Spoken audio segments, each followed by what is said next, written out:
이 전남 곳곳 소식 자세히 알아봅니다. 네트워크 연결 순서 전남 동부권 소식부터 전합니다.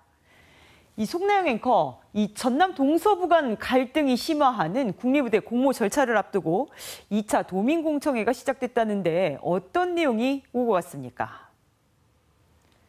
전남권 국립의대 유치 공모 절차를 앞두고 2차 도민공청회가 오늘 고흥에서 시작됐습니다.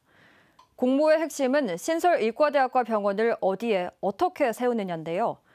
의대는 한 곳에, 대학병원은 동부와 서부에 각각 운영하는 안에 힘이 실리고 있습니다. 보도에 유승용 기자입니다. 2주 만에 열린 국립의대 설립 용역 2차 도민공청회. 지역민 300명가량이 참석해 높은 관심을 보였습니다. 용역사는 의대 설립 방식을 설명하며 의대 한 곳에 병원 두 곳을 설립하는 방안을 중점적으로 설명했습니다. 그 예시로 부산 본원과 양산 부산대병원을 운영하는 부산대병원과 경상대학의 마산의료원 위탁 운영을 들었습니다. 의대 유치를 둘러싼 지역 간 갈등이 큰 만큼 공동의대 등 동부와 서부에 각각 설립하자는 의견도 나왔습니다. 양 지역에 모두 대학이 필요하고 정원은 이 정도가 적정 규모다. 이렇게 특화해서 의사들을 양성하겠다 하면 충분히 정부가 합리적으로 검토하고 받아들일 수 있을 거라고 저는 생각하기 때문에 용역진은 전남에만 국립의대 두 곳을 한꺼번에 설립하는 것은 실현 가능성이 매우 낮다며 사실상 공동의대는 선을 그었습니다. 어쩔 수 없이 한 100명 규모 내지 200명 규모 정도의 하나의 대학을 추진하는 게 지금 현재로서는 가장 그래도 가능성과 실현성이 높은 방안이라고 그렇게 생각합니다. 공청회에 앞서 전남도 공모 철회를 촉구하는 기자회견이 열리는 등 동부권 주민과 단체들의 반발은 여전합니다. 도민의 갈등을 이용해서 일속을 그만 챙기십시오. 지금이라도 도민을 기만하는 전남도 의대 공모와 용역을 중단하십시오. 용역사는 특정 지역을 염두한 것 아니냐는 공모 절차에 대한 반발을 의식한 듯 아직까지 어떤 평가 기준도 정해진 것이 없다는 입장입니다.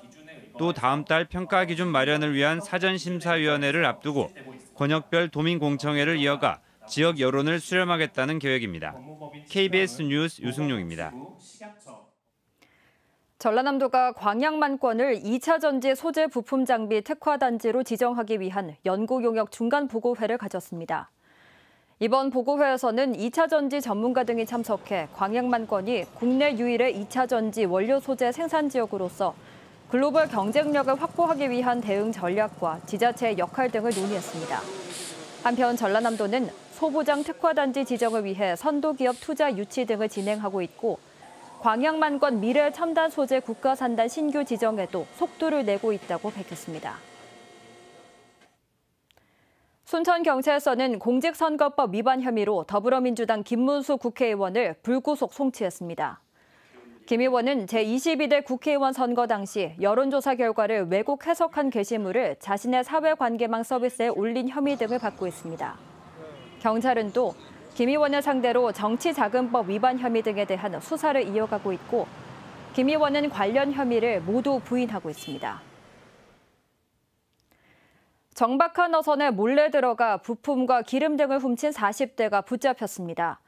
여수해양경찰서는 지난 6월부터 14차례에 걸쳐 정박해 있는 선박에 몰래 들어가 방향키와 배터리 등 1,000만 원 상당의 금품을 훔친 혐의 등으로 40대 남성을 붙잡아 조사하고 있습니다.